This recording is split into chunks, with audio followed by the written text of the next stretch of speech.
able to make a better decision on how you want to raise capital far as reward based or equity.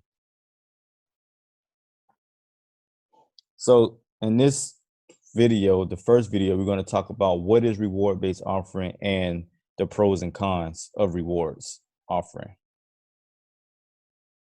So what we like to call our reward based offering is the friends and family round.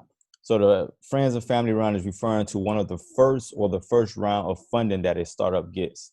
So when you're talking about raising capital, the traditional route is typically you will go ahead and apply for a business loan.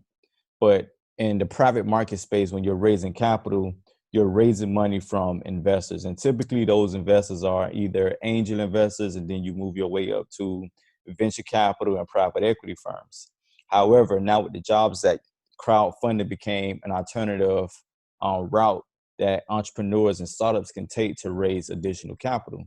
And the reason it's called family and friends round, because typically when you start in your business, you tend to ask family and friends for funding to help get the business going, to help get inventory, purchase products, or help out with product development. And unfortunately, many people don't have those type of friends and family that are able to contribute into the early stages of an entrepreneur or a startup. So this where crowdfunding come in at. So reward-based crowdfunding is a collective effort involving the crowd. So instead of you reaching out to one or two particular investors and hopefully, they'll be interested, with crowdfunding, you're able to reach a mass amount of people, which is called the crowd.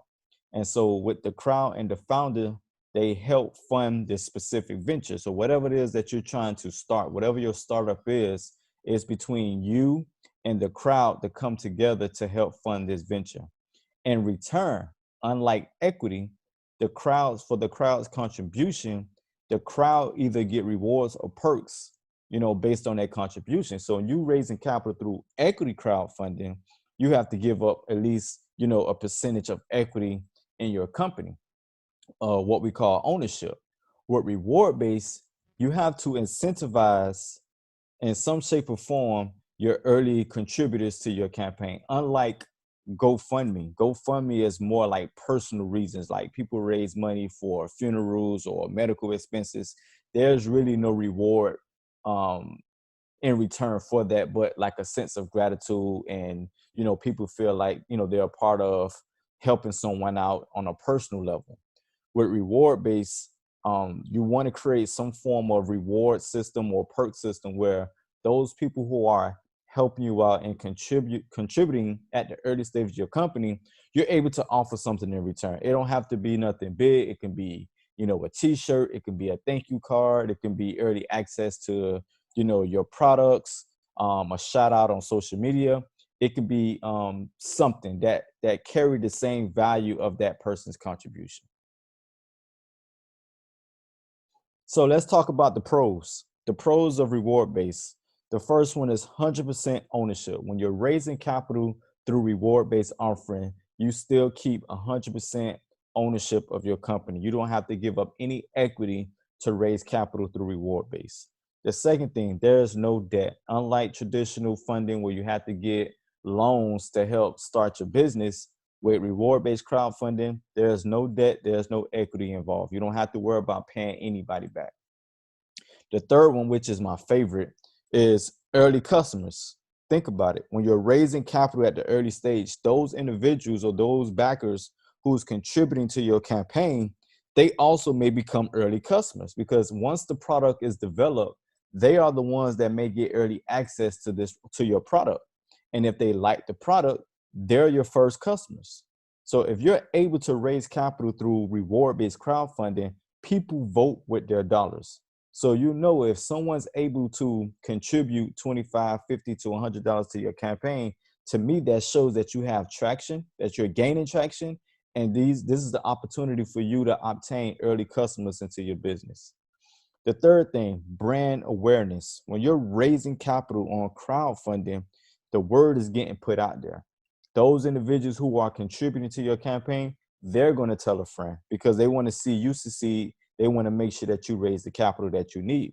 So they're going to tell their friends and family. And another benefit of crowdfunding is the fact that, especially on Crowd Wall Street platform, any individual that's on our platform will also have the opportunity to see your campaign, to learn more about your business, and maybe be interested to invest in your campaign. So brand awareness is key when it comes to building your business brand and getting the word out there. The fourth thing, you get to test the water. This is a way to help figure out or find out if there's a market out there for your business. You're able to create a prototype, put it out on a crowdfunding platform, and see the reaction that you get from your market. And it saves you a lot of money. Can you imagine putting so much money and time behind a product that there's no market for? So reward-based crowdfunding, it's a cost-effective way to test the waters and see if there's a market out there for the product that you're getting ready to serve out there to the open population. The last thing, there's no collateral. You don't have to put up your house, your car, no credit check, anything to that nature, where there's no collateral involved whatsoever. So these are the 6 benefits of reward-based crowdfunding. So let's talk about the cons. So one of the cons is exposure to competitors. If there are other competitors that's in the same, market as you, or end up developing the same thing as you, or plan on developing something similar to what you're doing, being on the crowdfunding platform does expose your business to competitors, because once you launch a campaign, any and everybody is able to see the type of business that you have and basically what it is that you're planning to do with your business. The second thing is not good for all.